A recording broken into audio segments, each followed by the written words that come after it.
Good afternoon.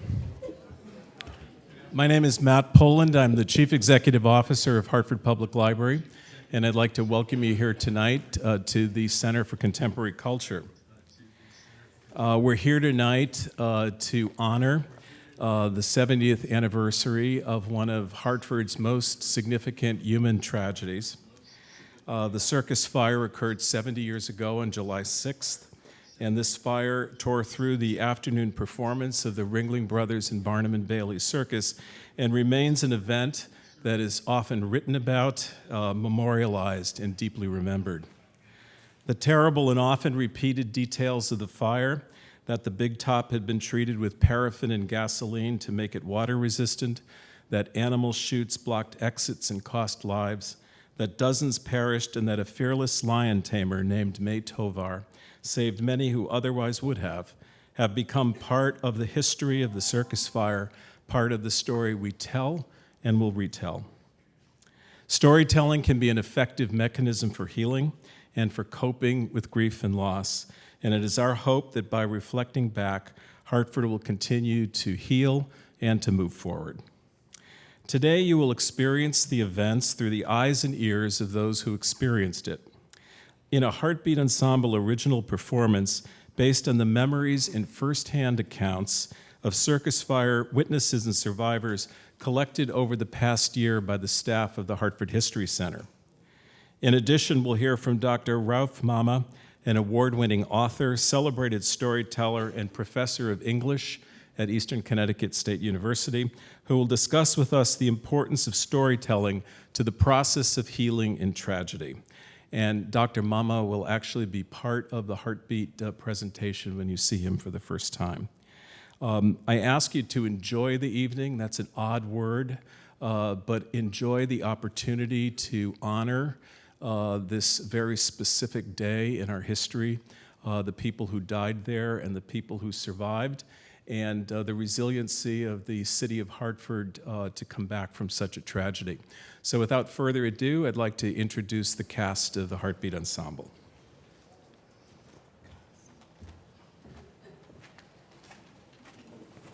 Oh, would you like to swing on a star? How'd you like to carry moonbeams in a big fat jar? Or be better off than you are? Or would you rather be a ham? A ham is an actor who believes he's adored.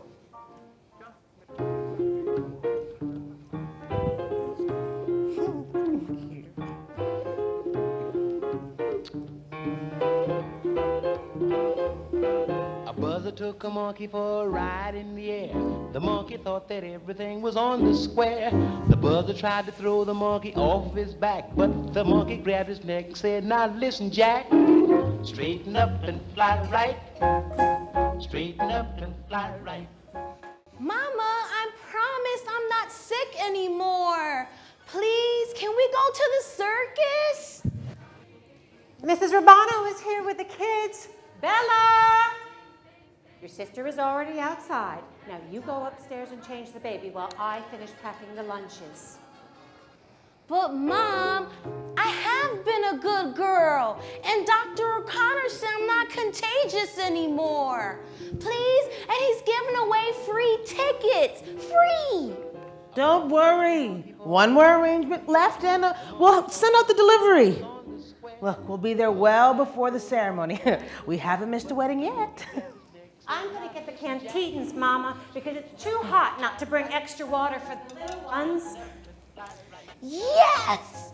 Mama, can I wear the blue dress with the ruffles?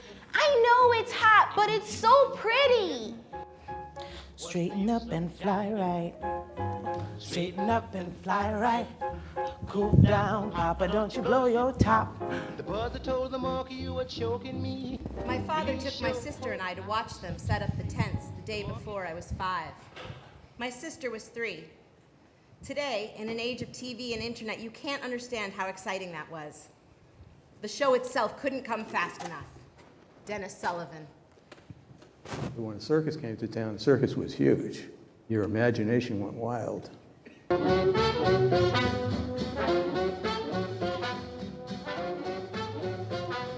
Mama, can we sit right there? This way. Over there. Those bleachers. By the exit. Come on, Mom, buy the lion cages, please. I love lions. Don't argue with me. It's too hot to sit any closer.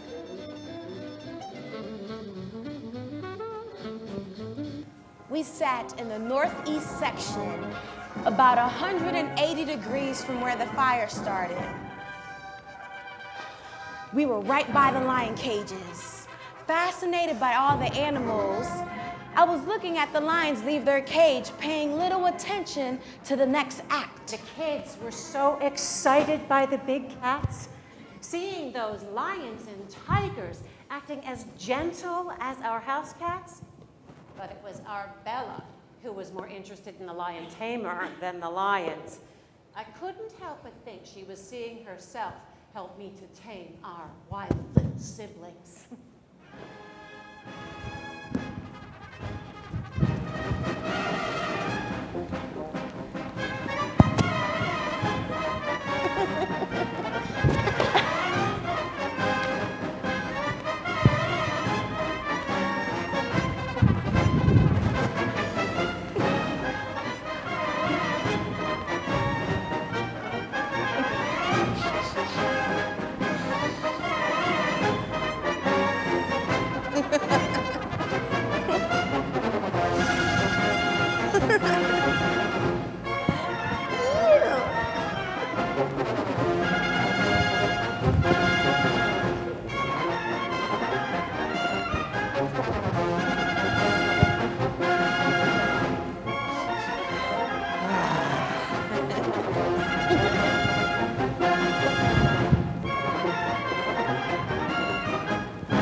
I couldn't believe how much control the tamer had over the animals. I wish we could whip my little sister. My gaze turned slightly from the cats, slightly to the right. The second act was almost ready. The flying Wallendas, a high wire act with no net below. Straighten up and fly right. Straighten up and fly right. Some of the flying Wallendas were already at the top with their bicycles that they're balanced on the wires across the tent on the top. I saw some of the Wallendas, the last ones, climbing up the ladder, when just in that glance, I saw what looked like a full moon, just as it comes into view in the horizon. I always have a tremendous respect for fire.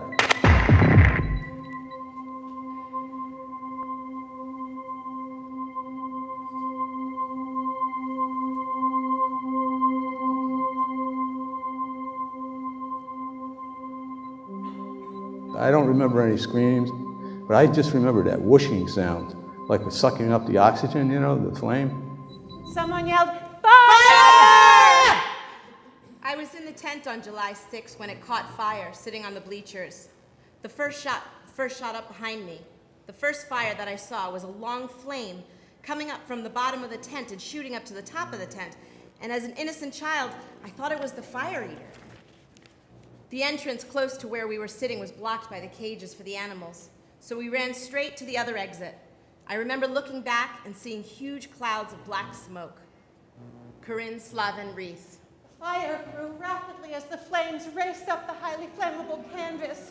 Thick black smoke was coming out of the opening around the west gate pole. People were screaming. Animals trapped in the runways were roaring. I could faintly hear the band playing in the background. The band was playing so loud. There were people everywhere trying to get out of the burning tent. I couldn't hear them scream because the band was playing so loud. People began to run, seats toppling over.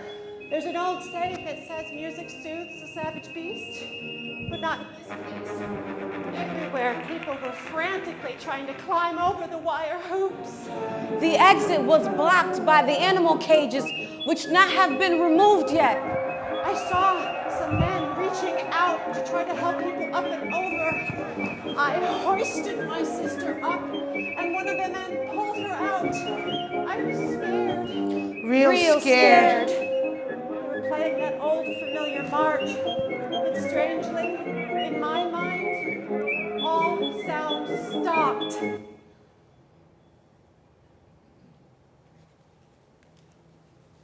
We had reserved seating, and we were sitting in folding chairs toward the end when the fire started. I was 4.5 years old, and I remember looking back and seeing the flames burning up the sides of the tent. I remember a large man with red or blonde hair and a large pail of popcorn and a large drink under his arm come falling out of his folding seat, and the popcorn flying everywhere. Larry Mucci.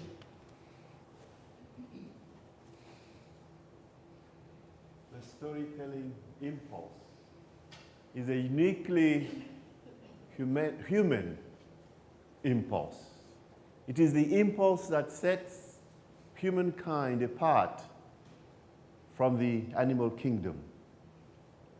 Which among you wouldn't mind going through life as a dumb beast, unable to articulate and put into words his hopes and his fears, his tears, his laughter, and his dreams? Which among you wouldn't mind going through life bereft of the gift of speech and the gift of articulation? You see, it's our storytelling ability, our ability to tell stories, that enable us to communicate with one another and tell each other where we have been and where we are going. And you see, we have a duty to listen to each other, listen to each other's stories with our hearts. If you take the word heart and you strike off the H and the T, you have an ear. We all have an inner ear. And we must listen to each other's stories with our hearts, with our inner ears. For only then shall we hear the roar on the other side of silence. Story time. When word reached Pratt & Whitney about the fire, my grandfather called my grandmother and said he was going over. She asked if he thought that was a good idea, and he said, "I'm needed and I'm going." He came home late that evening, and this man, whose system could not tolerate alcohol, went to the kitchen cupboard and took down a bottle of whiskey they kept for medicinal purposes. He poured a very stiff drink and downed it straight away, then poured another and similarly downed it. The rest of the evening, he spent washing his hands to get rid of the smell of burned flesh. Robert Payne.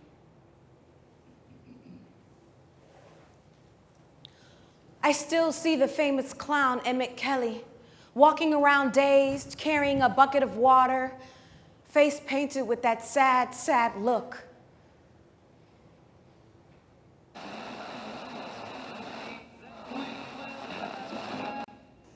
Hartford's wartime emergency disaster plans have been activated. All buses and delivery trucks are hereby dispatched to Barber Street. All buses and delivery trucks are hereby dispatched to Barber Street. Everything with wheels went down to help with the recovery. We served as ambulances and hearses. Etna Florist had never missed a wedding before, but it was the least we could do. But funny, before my brother left for the Navy in 1942, he turned one of our florist vans into an ambulance. I never thought I would use it for something like this.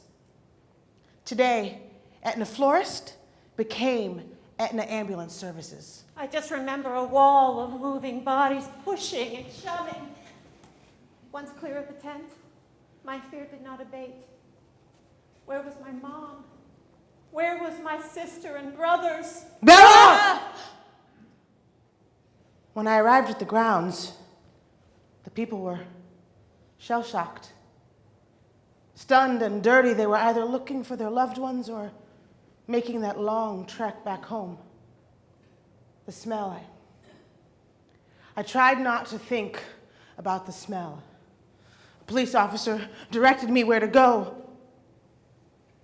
Tiny bodies were fused together. We gingerly tried to separate them. I just followed the flow of the other escapees, followed the crowd to a street adjacent to the Circus grounds. I had no idea where we were headed. Was I crying? No. Was I scared? I had no idea what to do. And I had no idea what was the fate of my family. Bella! The dead were everywhere. Black and featureless. Human in form, but minus faces. Many missing feet and hands.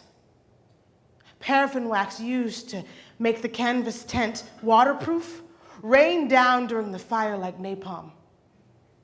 Burned and dying victims looked like human blisters.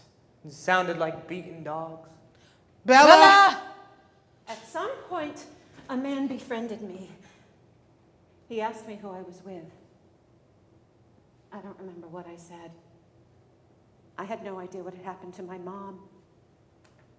I shared that information with the gentleman, and he suggested that I follow him to his house, and then he would go look for my family.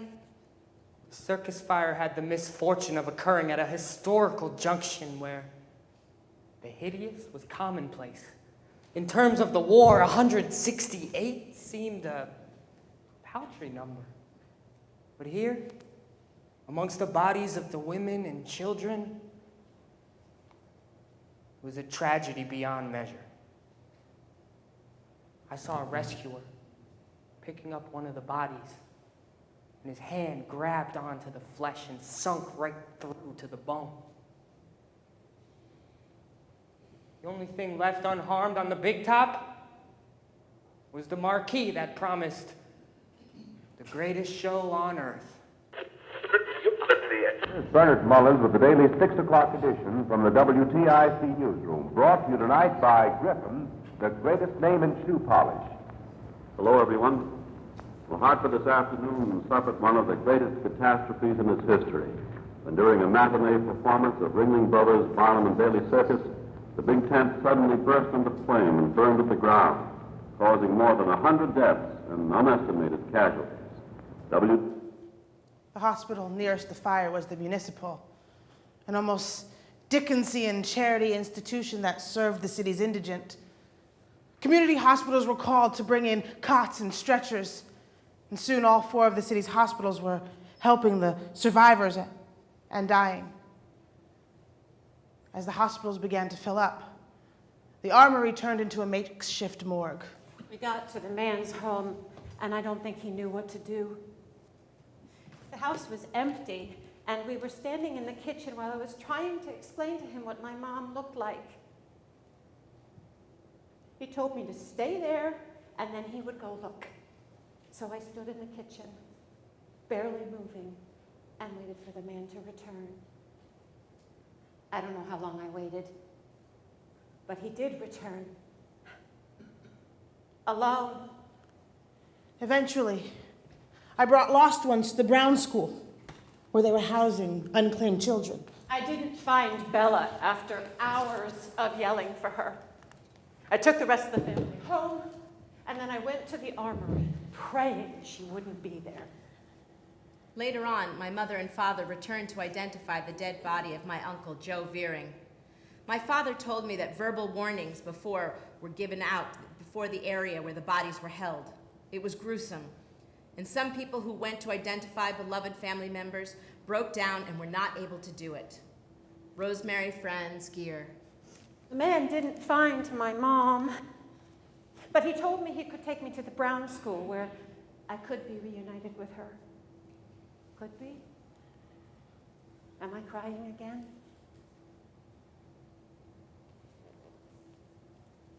If I can stop one heart from breaking, I shall not live in vain. If I can ease one life the aching, or cool one pain, or return a fainting robin to his nest again, I shall not live in vain. I would like to talk to you briefly tonight about empathy as a catalyst for action, for regeneration, for rebirth. I want to do so through a personal story. On Father's Day, my son texted me. He had participated in a basketball tournament in Massachusetts and was coming back home. And I was going to pick him up at his coach's house in Norwich. So he texted me to let me know that he was 20 minutes away from his coach's house. So I and my friend got into my car and hit the road. About a mile from the coach's house, we came upon a scene of accident. As I pulled up, I started wondering what was going on. 2 cars had been involved in a terrible accident. But then, in a flash, I saw my son walking towards me. And I knew then that my son must be in one of the cars. So I rushed out and went running toward the people that were there. And I saw some of his teammates, 2 of whom were stretched out on the ground with various injuries. Where is my son? Where is Rahim? I asked. In the car, they said. In the car? So he didn't make it.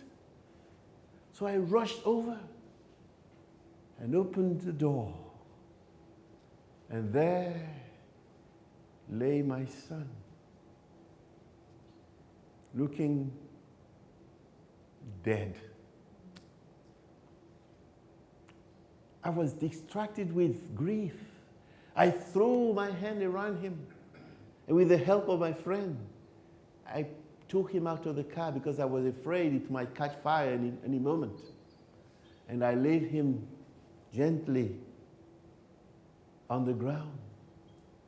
And as I stood over my son, grieving, weeping without tears, a stranger came up and stood next to me. I hope your son isn't dead, he said. I hope he will be okay. You see, he said, my daughter was drugged and raped to death 3 years ago. I felt numb all over. And out of the depth of my grief and my despair, I reached out and took his hand in my hand. May your daughter's soul rest in peace, I said. And may the Lord comfort you in your sorrow. You see, my pain, the pain I was in, made his real to me. And that was what impelled me to reach out to him and take hold of his hands in a gesture of empathy. You see, empathy is that which ignites the human capacity for action, for reparation, for regeneration, for rebirth. Story time. Mama, I'm sorry I asked to go to the circus today.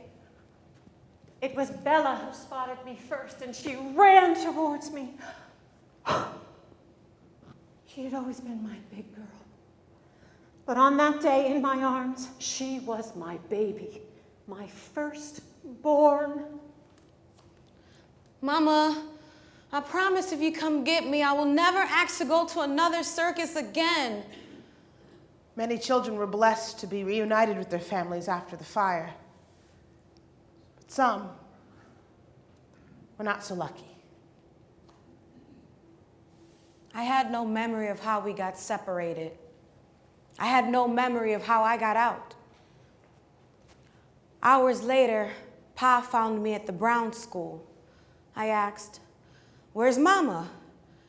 And Pa just held my hand tightly as we walked out of the school.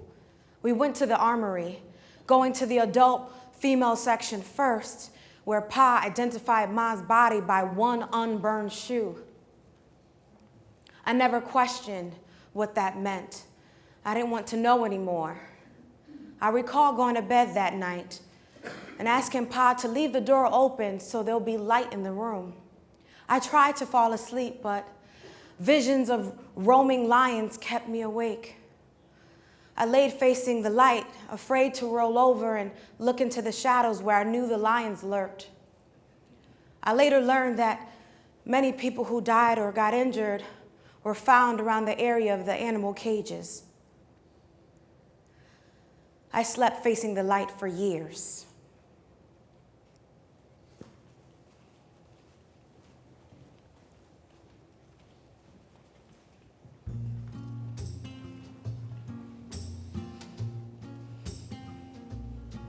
I see the light, I see the light at the end of the tunnel. I see the light, and it's burning bright. I see the light, it's the light at the end that I run to. And the light, darling, is you. In the lonely heart of darkness, I have stumbled and I have strayed, always searching but never finding a ray of sunlight to guide my way. A light shines in the darkness, and the darkness is powerless to overcome it. I want to use a riddle, or maybe a parable, to open this up for discussion. Imagine a cave enshrouded in darkness with a single candle burning in the middle of it. A single candle surrounded by a countless multitude of unlit candles. To how many of these can the burning candle give light? And what's the miracle that happens? Because a miracle happens. Anyone? To how many of these unlit candles can the burning candle give light? And what's the miracle that happens? All of them, give her a big hand. All of them. A burning candle shall give light to all of the unnumbered multitude of unlit candles. And what's the miracle? One lights one, and that one lights another, and that lights the other. Indeed, and the darkness is banished, and the burning candle retains its light.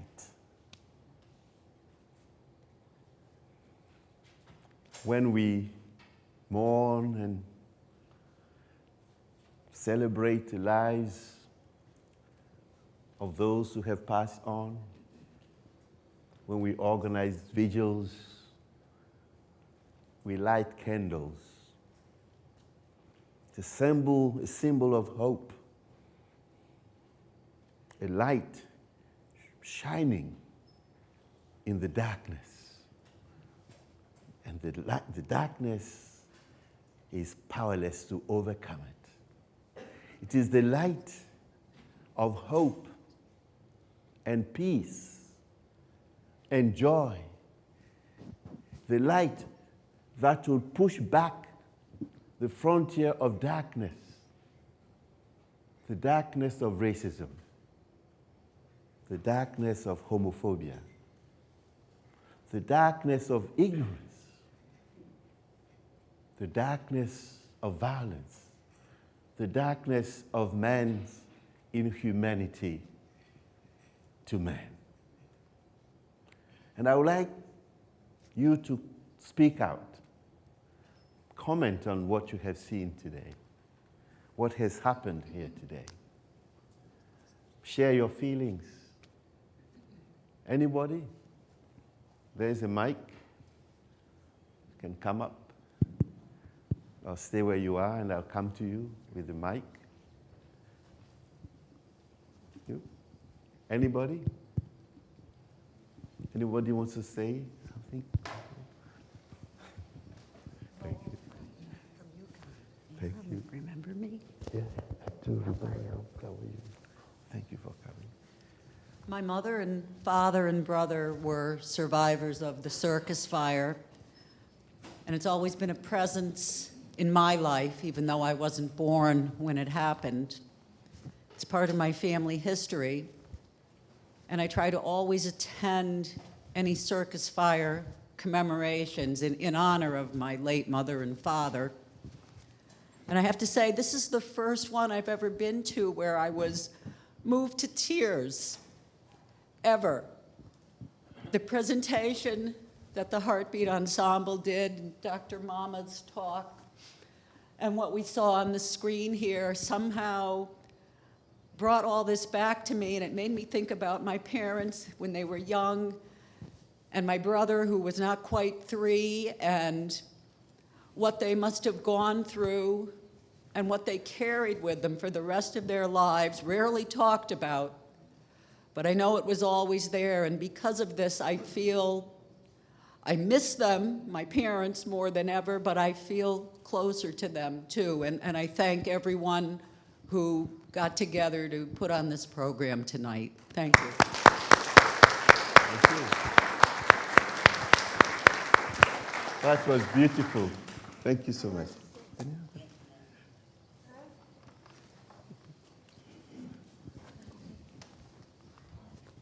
This also brought tears to my eyes because the song that the band played was a clue to the show people.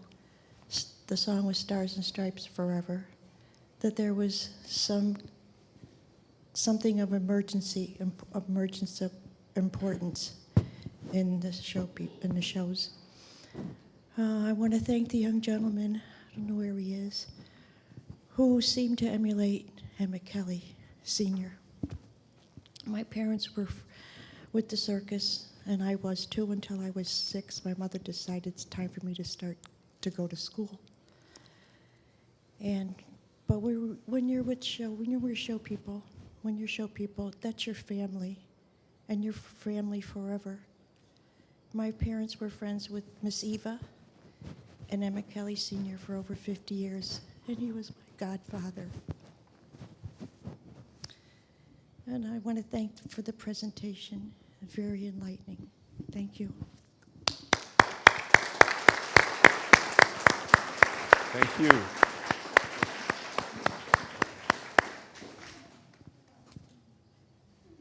Anyone else? Yeah. Come forward. I can't see very well, so. Is there anyone?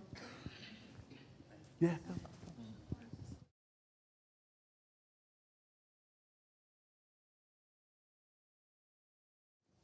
I'm from Avon, Connecticut, and I was at the circus. Oh, I was at the circus when I was 7 years old.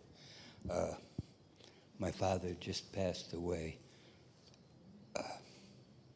2 months earlier,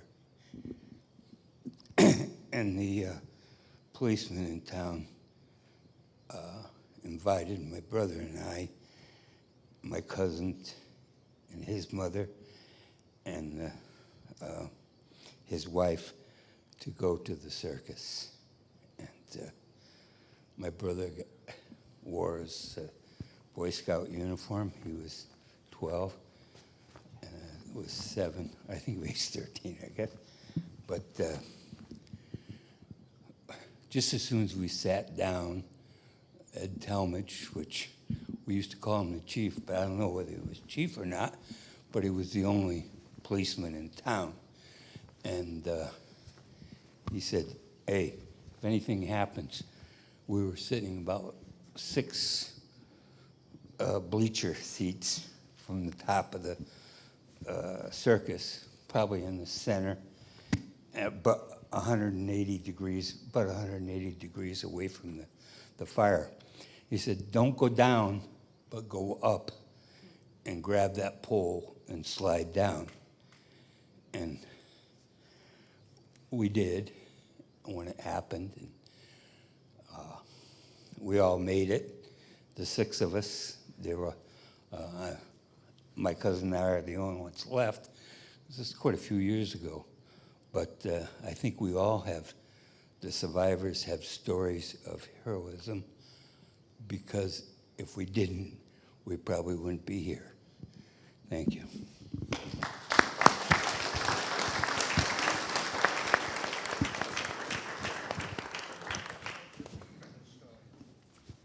Anyone else?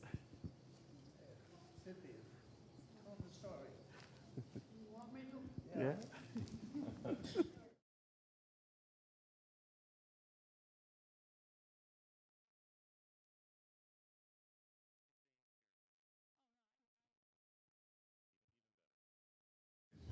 I was a section manager at G. Fox and Company, and we went to the circus fire the night before, but the next day when it happened, you wouldn't believe how quickly the building emptied out, because everybody went to see what their problem was. And fortunately, we'd gone the night before.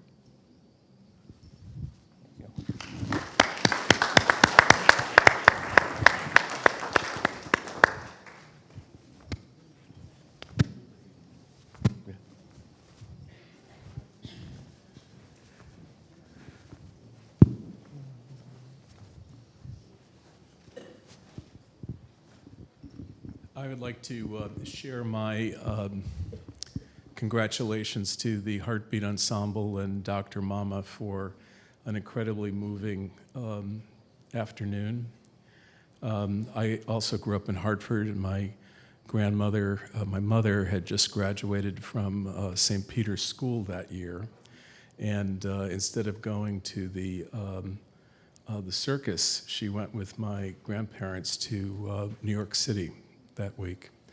And they would always have gone to the circus. And so whether your story is one of survival or one of connection to this great city of ours, this is a deep scar in the history of our city, and one that keeps us focused on what we can do next. How do we overcome? How do we survive?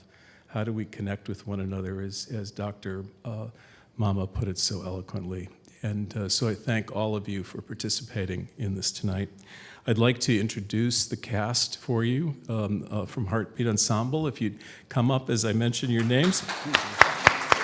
First, I'd like to introduce Margaret and Bella, and that's Rebecca Jones.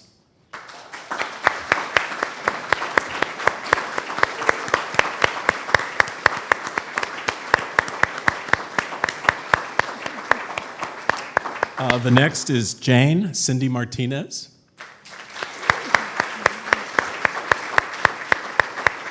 The character of Lucille Grady, Tanisha Dugan. The character of Emmett Kelly, Brian Swarmstedt. The reader, Julia Rosenblatt. And the fine director of HartBeat Ensemble, Stephen Rader Ginsburg. He's in the back.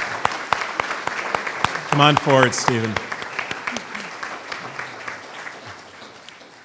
I think that you'll all agree, if you haven't experienced the HartBeat Ensemble before, that HartBeat Ensemble is a treasure for our city. They've taken on many, many, many different projects across the city, and they enliven who we are, and they've now contributed again to the strong, rich history of our city, and we're delighted to have had them here at the library.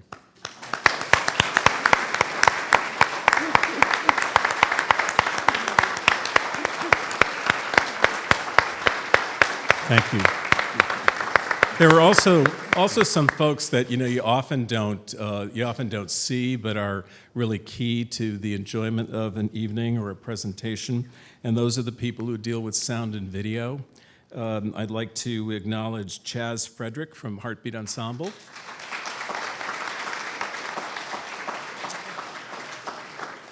Pramod Pradhan from the Hartford Public Library. Nelson Laura from the Hartford Public Library.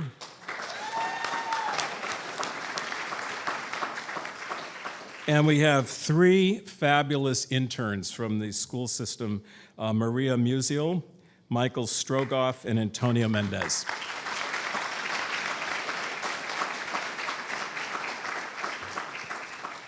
In case you missed it earlier on, the script actually was written by the HartBeat Ensembles from the records of the scrapbook that we collected over the last year. So this was a original piece of work based on the true words of the people who experienced the fire. And I also want to thank Dr. Rav Mama, who